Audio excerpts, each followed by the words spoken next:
On the morning of March 20th, 1990, the world prayed for you when your tour bus was smashed by a speeding truck and you almost died. I know it's very difficult, but if you're comfortable, perhaps you could share with us what happened, because you became an inspiration around the world for people of all ages, your determination to beat this awful tragedy and really rebound strongly, which many say you rebounded stronger than your former self. I am. I'm titanium reinforced now. And I actually, somebody told me recently that they read in an interview that you said any guy could pick you up very easily besides Emilio. The only thing they need to do is take a magnet. It was a joke that a New York cabbie told Emilio, without knowing that it was him, when I was in the hospital getting operated, that they had just put my rods in. And he was driving home that night, and the guy says to him, it definitely would have been a too soon moment, but he didn't know it was him. He goes, "How do you pick up Gloria Estefan?" And he goes, "How?" He goes, "With a magnet." But you gotta have a sense of humor. Listen, and I didn't lose it. I didn't lose the sense of humor ever. I wouldn't change that experience. I wouldn't want to go through it again. It was not fun, but it taught me so much. And number one, the power of prayer. I felt those prayers. I felt them like a physical energy. I felt like I was plugged into the wall. And Emilio and my niece and my mom, my sister would come into my room, into the room at the hospital, joint diseases, amazing Dr. Michael Newirth, who put me back together. So I was like really up, and I was saying, I'm gonna be okay. And they're looking at me going, oh my God, she's so, she doesn't know the truth, she's delusional, she's in denial. And he'd walk out because he'd cry and he couldn't take it. And I was telling his niece, she'd come in, and I go, it's a good thing this happened to me, because if it happened to Emilio, I don't think he could handle this, and I know I'm going to be okay. And then she would leave, and they'd talk amongst each other and say, oh my God, how are we going to tell her what the reality is here? And bottom line is that I felt every step of the way. Those prayers got me through.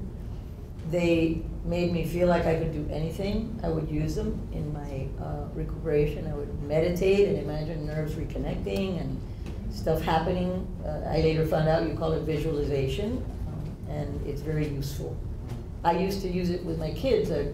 When they were little, I taught them kind of this auto-hypnosis. If you have a headache, okay, I'll give you a Tylenol, but in the meantime, let's sit down, relax, go to where the pain is, try to imagine it, a liquid coming through your head and leaving your body. And I don't know where I got this thing, but it came with me. So I used those prayers, and they were amazing. And they really, I think after that I became a lot more expressive, both in my music and with my family and everything, because you know that in 1 second it can change.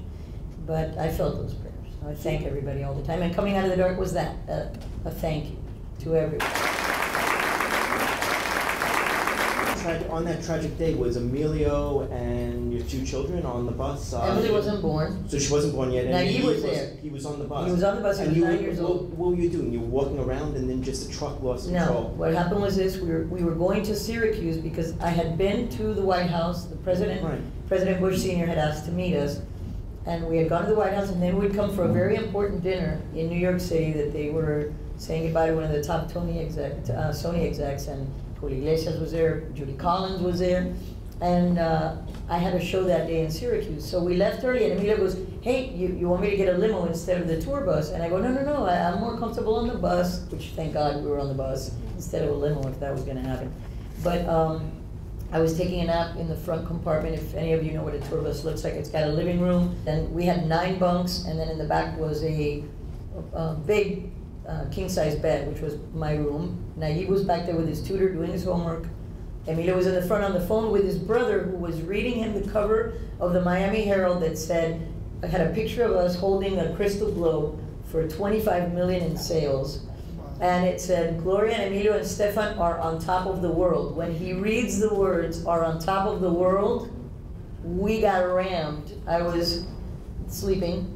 I had just opened my eyes because the bus stopped, because it was an accident, pile up 7 miles, and we stopped. So I thought we were in Syracuse. So I opened my eyes, Emilio's talking to his brother, and boom, it was like an explosion.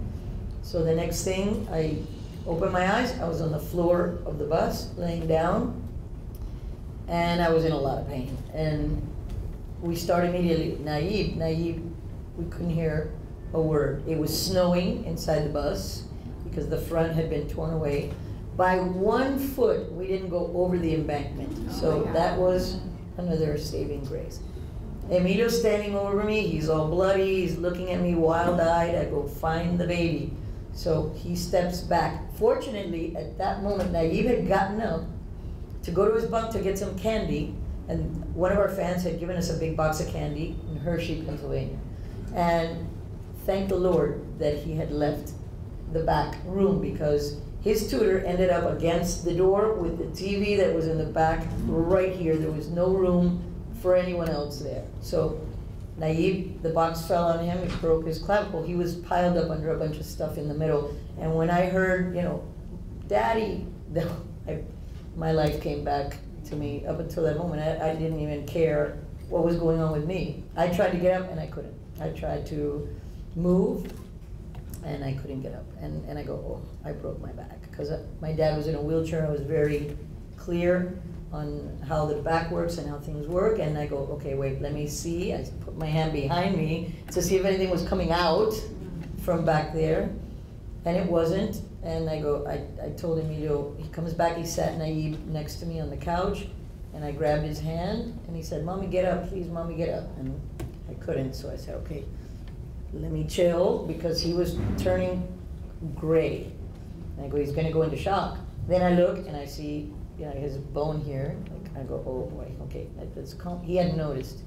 So then I just held his hand, I go, let's breathe. I started doing Lamaze because the pain was so bad.